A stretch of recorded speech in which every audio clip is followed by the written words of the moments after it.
இப்போ நம்ம பார்க்க போகிறது பார்த்தீங்கன்னா டிசி ஃபாஸ்ட் சார்ஜிங். இது வந்து 60 கிலோவாட் ஓகேங்களா. இதில் வந்து 2 டைப்ஸ் ஆஃப் கன் வந்துடும். ஒன்று கன் ஏ, ஒன்று கன் ஓகேங்களா. இதில் நீங்கள் ஒரே வெஹிக்கிளாக போட்டிங்கன்னா 0 to 80 வந்து 45 மினிட்ஸ் ஏறிடும். இதே நம்ம 2 வண்டியாக இருந்தால் 60 கிலோவாட் இருக்குல்ல, அது வந்து 30 கன்வெர்ட் ஆகிடும் ஓகேங்களா. நம்ம வெஹிக்கிளுக்கு ஏற்ற மாதிரி சேஞ்ச் ஆகிடும். இப்போ பார்த்தீங்கன்னா நம்ம பார்க்க போகிறது இந்த டிசி ஃபாஸ்ட் சார்ஜிங்கோட இதில் பார்த்தீங்கன்னா 10 இன்ச்சில் உங்களுக்கு டச் ஸ்க்ரீன் வந்துடும் ஓகேங்களா.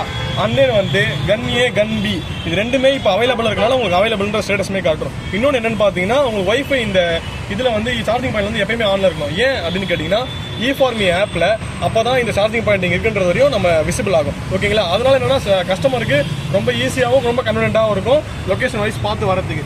அண்ட் தென் வந்து பார்த்தீங்கன்னா இது வந்து பார்த்தீங்கன்னா RFID டேக். இது எதுக்குன்னு பார்த்தீங்கன்னா இது இருந்தாலும் நம்ம சார்ஜரே போட முடியும். ஒன்ஸ் நம்ம கையில் இருந்து இந்த சார்ஜர் எடுத்து ஜஸ்ட் இதை நம்ம ஃபிக்ஸ் பண்ணால் மட்டும் போதும், ஆட்டோமேட்டிக்காக எல்லாமே சார்ஜர் ஆகிடும் ஓகேங்களா.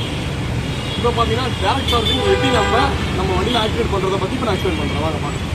இதுக்கு ஃபஸ்ட்டு என்னென்னு பார்த்தீங்கன்னா நம்ம வண்டி வந்து அன்லாக்கில் இருக்கணும் ஓகேங்களா. அன்லாக்கில் இருக்கிறதுக்கப்புறம் ஜஸ்ட் நம்ம சார்ஜரை போட்டு ஜஸ்ட் ஒரு கிளிக் பண்ணால் போதும், இது ஓப்பன் ஆகிடும். ஓப்பன் பண்ணிவிட்டு சார்ஜர் மட்டும் நீங்கள் இன்ஸ்டால் பண்ணிவிட்டு அண்ட் தென் வந்து வாங்க இப்போ நம்ம சார்ஜர் எப்படி இன்ஸ்டால் பண்ணுறது வரையும் பார்க்கலாம்.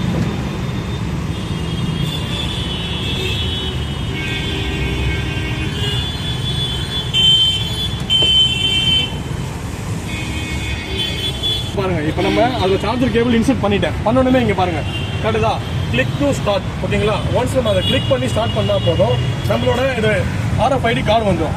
RFID கார்டை வந்து ஒன்ஸ்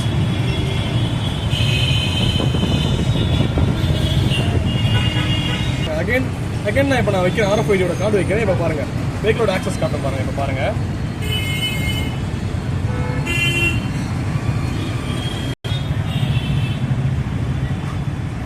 இதை பாருங்க விசிபிள் ஆகுதுங்களா. Gun 2 CCS, charging type CCS, EV detector, authorised, EVD communication, OCP communication எல்லாமே ஆக்சஸ் ஆகுதா இதை பாருங்க.